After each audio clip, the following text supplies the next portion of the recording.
Tập trước Diệp Lâm đã mở cổng khí áp. Toàn bộ căn cứ bị cuốn vào tầng mây exit của sao Kim. Tất cả dị chủng đều bị bỏ lại trong mảnh địa ngục đó. Đây chính là kiếp nạn khó tránh sao? Chúng ta thực sự đang ở cách trái đất 150 triệu km. Sao Kim là vùng cấm của sự sống, cũng là nơi giống địa ngục hơn cả địa ngục.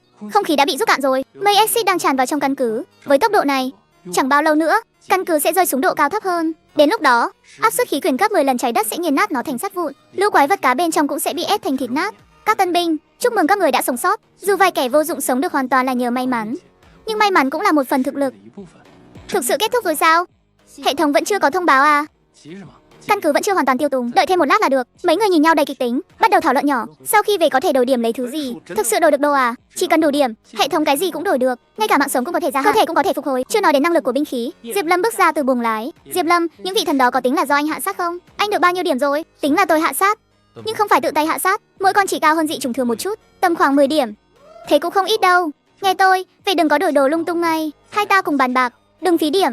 Diệp Lâm không đáp lời, ánh mắt đảo qua kho hàng. Chuyện này nói sau đi. Hạ Trinh, Trương Thiết, Hồ Gia, An Khả, 4 người các người đứng qua đây trước. Diệp Lâm, anh sao thế? Chúng tôi qua đó làm gì? Trương Thiết, Hồ Gia và An Khả nhìn nhau. Phía Hoàng Lương cũng sững sờ. Vương Viễn Dương bản năng trốn sau lưng Hoàng Lương, không phải chứ? Diệp Lâm, rốt cuộc cậu bị sao thế? Có phải vẫn còn lo lắng chuyện gì không? Thả lòng đi, chúng ta lên tàu rồi. Lũ quái vật đó dù có biết bay cũng không chặn được chúng ta đâu. Không có gì, tôi chỉ cảm thấy có chút quá đơn giản rồi. Đơn giản chỗ nào chứ? Diệp Lâm, tôi biết cậu cẩn thận, nhưng có khó đến mấy cũng chỉ đến thế này thôi chứ. Trừ phi con tàu này nổ ngay bây giờ à, mọi chuyện quá thuận lợi rồi. Thuận lợi? Chúng ta suýt nữa mất mạng bao nhiêu lần mà cậu gọi là thuận lợi à? Lần đầu chúng ta gặp bao nhiêu con dị chủng? Một con, vậy thực tế chúng ta nghe thấy bao nhiêu con? Vài chục, vài trăm con.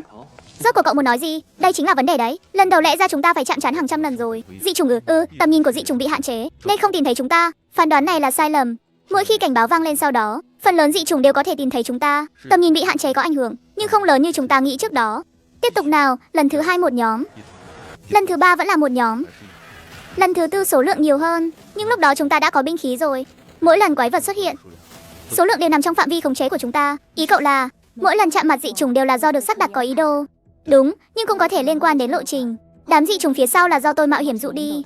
Nếu tôi không dụ chúng đi, các người căn bản không vào được. Nếu chỉ có điểm này thì dĩ nhiên không là gì. Diệp Lâm quay đầu nhìn vào mây mù sao Kim trên màn hình giám sát. Nhưng còn những vị thần đó thì sao? Họ thực sự gây ra đe dọa cho chúng ta à? Sao lại không nguy hiểm? Nếu không phải chúng ta chạy nhanh thì đã bay màu cả đội từ sớm rồi. Cuối cùng nếu không có tàu thì lúc đó chỉ vài giây là hạ sát sạch chúng ta rồi. Nói đến tàu, vậy tôi hỏi cô, tàu ở khu bảo trì, làm sao cô tìm được đến đó? Tôi chạy trốn rồi vô tình đâm sầm vào thôi. An Khả đáp lại đầy đối phó. Đúng thế. Là lũ quái vật đó ép cô đến chỗ đó. Cô căn bản không có lựa chọn nào khác. Diệp Lâm nhìn sang Hoàng Lương. Hoàng Lương, còn anh thì sao? Làm sao anh phát hiện ra bức tranh đó? Phát hiện ra vòng sáng có thể đẩy lùi quái vật là vì anh bị ép vào căn phòng đó. Mà chỉ có căn phòng đó tình cờ có tranh, và cũng tình cờ có thứ đẩy lùi được quái vật. Trong khoang tàu trở nên yên tĩnh. Các người không tò mò sao? Tại sao tôi biết sau 7 mét 10 phân sẽ có tàu? Rất đơn giản, sau khi lũ quái vật đó xông vào, chúng ta hoặc là trở ra đi, hoặc là mở cửa khác để đánh cược một ván. Nói cách khác, dù thế nào đi nữa, chúng ta cũng sẽ tìm thấy con tàu này. Còn nữa, tại sao chúng ta lại đến khu thí nghiệm? Vì sau cánh cửa có xác của nghiên cứu viên. Tại sao chúng ta lại đánh thức Mozigan? Vì đã nhìn thấy bức tranh thứ 11. Một sự trùng hợp là ngẫu nhiên, hai sự trùng hợp là may mắn, 3 cái, 4 cái, 5 cái thì sao? Từ con dị trùng đầu tiên, giống như có một bàn tay đẩy chúng ta đi vậy. Mỗi bước đều nguy hiểm, nhưng mỗi bước đều không để chúng ta hoàn toàn mất mạng. Diệp Lâm, rốt cuộc cậu đã phát hiện ra điều gì? Ý cậu muốn nói là có người. Không phải có người, mà là có chuyện. Hạ Trinh, anh có nhớ không? Bức tranh thiên thần sa ngã mà chúng ta đã thấy. Nhớ chứ, thời gian mất của hắn muộn hơn tất cả mọi thời điểm khác. Bức tranh đó không thể là do con người để lại, chỉ có thể là quái vật sở hữu trí tuệ cực cao. Tôi vẫn luôn suy nghĩ, rốt cuộc hắn muốn làm gì? Đầu tiên dụ chúng ta đến khu ngủ đông, sau đó dẫn An Khả vào khu bảo trì, cuối cùng ép chúng ta mở cổng khí áp. Ánh mắt Diệp Lâm lạnh lùng hẳn đi. Đáp án chỉ có một. Hắn cần chúng ta lên tàu. Hắn cần chúng ta đưa hắn trốn khỏi đây. Hồ Gia mặt mày tái mét, trong đầu lóe lên hình ảnh ở khu ngủ đông. Lên tàu tàu vận tải cũng cần xác thực thân phận, nên tự hắn không thể lái tàu được. Diệp Lâm chậm rãi giơ binh khí lên, mũi binh khí nhắm vào Hoàng Lương, Vương Viễn Dương, Triệu Thành, Hạ Trinh. Tiêu diệt hắn. Con quái vật đó đang ở giữa họ. Không, tôi không phải, chúng tôi không phải quái vật. Các người đừng nghe anh ta nói bậy. Vương Viễn Dương quỳnh quáng bỏ lết trốn sau lưng Hoàng Lương. Tôi Diệp Lâm. Diệp Lâm, có phải có nhầm lẫn gì không? Hoàng Lương đã cứu chúng ta mà. Có lẽ con quái vật đó trốn ở chỗ khác trên tàu. Đừng có tin hắn chỉ muốn hạ sát chúng ta để lấy điểm thôi. Toàn là lừa người. Sau khi hạ sát chúng tôi rồi, hắn lại nói các người cũng là quái vật cho xem. Hoàng Lương nghiến răng chắn trước mặt Vương Viễn Dương và Triệu Thành, giơ binh khí nhắm vào Diệp Lâm. Diệp Lâm, tôi không cần biết cậu có tin hay không, tôi chắc chắn không phải, và tôi chắc chắn hai người họ cũng không có bất kỳ vấn đề gì. Cậu dù có nghi ngờ thì ít nhất cũng phải có lý do chứ. Không có bất kỳ vấn đề gì sao? Một lý do đúng không? Rất đơn giản. Chỉ có các người tiếp xúc với thần ở vòng đầu tiên. Cũng chỉ có các người từng rời khỏi tầm mắt của tôi. Thứ đó muốn trà trộn vào. Chỉ có thể ở trong số các người thôi. Tay cầm binh khí của Hoàng Lương hơi siết chặt. Hắn lừa anh đấy Hoàng ca, hắn chỉ muốn hạ sát chúng ta thôi. Diệp Lâm xòe lòng bàn tay ra, trong lòng bàn tay là một cái chốt lựu đạn bạc. Còn định diễn tiếp nữa không? 1 phút sau, lựu đạn sẽ phá hủy bằng điều khiển. Hoặc là cùng ra đi, hoặc là hiện hình đi. Hoàng Lương sắc mặt đanh lại, nghiến răng. Vương Viễn Dương đờ người tại chỗ, bộ đồ phi hành gia trên người hắn bắt đầu phồng lên, giống như bị thứ gì đó từ bên trong nong ra. Cứu tôi với. Dưới bóng mũ bảo hiểm, một bàn tay trắng bạch từ từ vươn ra. Vị trí Vương Viễn Dương vừa đứng, giờ chỉ còn lại một con dị trùng khắp người đầy chất nhầy. Con dị trùng này khác hẳn với lũ quái vật đầu cá thông thường. Đường nét đầu nó như cái dùi, đôi mắt rắn dài hẹp lạnh lùng quét qua mọi người. Triệu Thành ngay lập tức bị hất văng và mạnh vào vách khoang. Con quái vật dị dạng dồn lực vào đôi chân, hình bóng nó ngay lập tức lao về phía Diệp Lâm. Người đầu tiên nó muốn hạ sát chính là Diệp Lâm. Khai hỏa, đánh nó đi, đừng để nó lại gần Diệp Lâm. Diệp Lâm vừa nã binh khí vừa nhìn chằm chằm con dị trùng đang lao tới. Từ khoảnh khắc xác định được đáp án, Diệp Lâm đã biết kẻ thật sự có lẽ đã lên tàu rồi. Dị trùng mặc kệ làn đạn binh khí, đôi mắt rắn áp sát, khóa chặt lấy Diệp Lâm. Quả nhiên là ở trên tàu. Diệp Lâm sau khi bắn hết một băng đạn đã không lùi bước. Cậu đột nhiên cúi người lao ngược về phía dị trùng. Diệp Lâm. Độ khó của 14 người, phần thưởng hơn 150 điểm. Muốn sống sót đi ra thì chỉ có thể đánh cược mạng sống thôi. Diệp Lâm trượt người sát đất, móng chân dị trùng sượt qua mặt cậu. Diệp Lâm lộn người xuất hiện phía sau con dị trùng. Hoàng Lương chặn nó lại. Cho tôi 10 giây. Diệp Lâm quay người lao về phía đuôi khoang khai hỏa. Hoàng Lương và Hạ Trinh một trước một sau đồng thời xả đạn.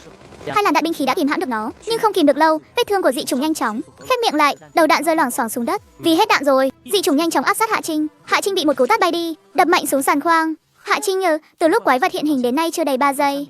Thí sinh cũ Hạ Trinh đã bị đánh phế trong một chiêu. Tại đuôi khoang, Diệp Lâm đang móc dây an toàn trên tường vào người mình.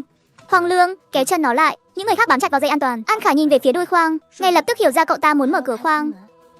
Diệp Lâm muốn hút con quái vật ra ngoài, nhưng ai cả nó thì sẽ bị hút ra ngoài cùng nhau. Dị trùng gầm gừ, đôi mắt rắn khóa chặt Diệp Lâm ở đuôi khoang. Dị trùng bỏ qua tất cả mọi người, trực tiếp lao thẳng đến Diệp Lâm. Diệp Lâm, tôi sẽ cầm chân nó. Hoàng Lương không chút do dự, từ ngày tiếp nhận nhiệm vụ này, anh đã chuẩn bị sẵn tâm lý hy sinh. Hoàng Lương va vào dị trùng, lồng ngực lún mạnh xuống, trong miệng phun ra thương thế nặng nề. Dị trùng xé đứt một cánh tay của Hoàng Lương. Dị trùng túm lấy Hoàng Lương ném mạnh đi. Hoàng Lương rơi xuống nặng nề, hoàn toàn hôn mê bất tỉnh. Hoàng Lương, Diệp ca, đừng lo cho chúng tôi nữa, mau mở cửa đi. Trương Thiết nhào xuống đất, hai tay ôm chặt lấy mắt cá chân dị trùng. Mau mở đi. Trong góc, Hồ Gia bám chặt lấy dây an toàn trên đầu, suy sụp khóc lớn. Tại sao chứ? Tại sao cứ phải bắt chúng ta ra đi thế này? Dị trùng hoàn toàn nổi điên, giơ chân định dẫm nát Trương Thiết. Từ khóe mắt, Diệp Lâm đã buộc xong dây an toàn, tay vươn về phía nút mở khoang. Dị trùng dồn lực vào chân, cơ thể như tàn ảnh lao về phía đuôi khoang. Trên mặt Diệp Lâm lộ vẻ hoảng loạn, cánh tay vẫn đang vươn tới nút bấm. Cả cánh tay Diệp Lâm bị cắn đứt. Dị trùng một tay bóp nghè cổ Diệp Lâm, ghim chặt cậu lên vách khoang. Chết tiệt.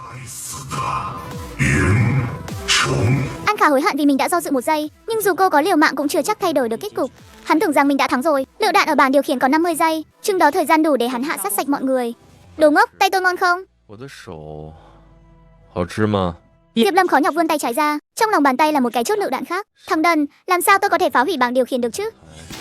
Diệp Lâm rời khỏi vách khoang, ngồi phịch xuống sàn ấy, còn nhìn cái gì nữa?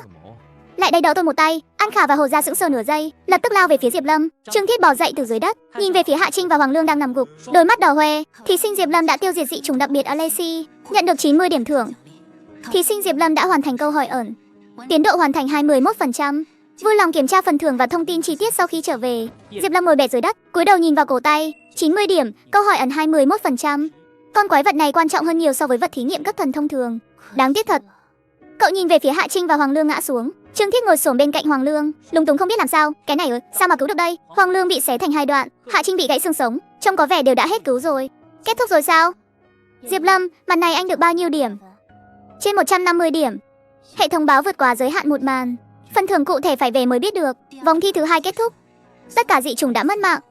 Hệ thống sẽ dựa trên biểu hiện trong kỳ thi để phát điểm thưởng. Do đề thi vòng 2 có thay đổi, kỳ thi lần này sẽ không thiết lập vòng thứ 3 nữa. Hệ thống sẽ tự động khấu trừ điểm cơ bản sau khi kết thúc. Bắt đầu truyền tống. Thời gian lưu lại còn 10 giây. Số người sống sót cuối cùng của màn này là 6. An Khả ngẩng phát đầu lên. 6 người, cô nhanh chóng quét mắt qua khoang chứa. Diệp Lâm, Trương Thiết, Hồ Gia và tôi mới chỉ có 4 người. Diệp Lâm, mau lên, bây giờ chọn trở về đi. Cái gì? Hai người họ vẫn còn sống. Diệp Lâm nhìn về phía Hoàng Lương và Hạ Trinh trên đất, ngay lập tức hiểu ra, đây là kỳ thi sinh tử, chỉ cần chưa hoàn toàn mất mạng, quay về không gian là có thể phục hồi, mang họ theo. Dù chỉ còn một cái đầu cũng được. Chọn trở về ngay lập tức. Ánh sáng trắng của sự trở về lóe lên, 6 người đồng thời biến mất. Trong khoang tàu đổ nát chỉ còn lại mảnh vụn khắp nơi, giữa căn cứ đã bị ép thành đống phế tích. Có một ánh mắt chăm chăm nhìn vào đốm trắng trong tầng mây exit phi lợi. Đốm trắng càng bay càng cao, lao ra khỏi tầng mây, bay vào không gian. Nếu Diệp Lâm còn ở trên tàu, cậu sẽ nhìn thấy cảnh tượng kinh hoàng hơn trên quỹ đạo của sao Kim. dày đặc các chiến hạm như những xác chết, lấp đầy cả hành tinh. Trong đống mảnh vụn dưới đất có một miếng khẽ động đậy, đang hiệu chuẩn lộ trình trên màn hình.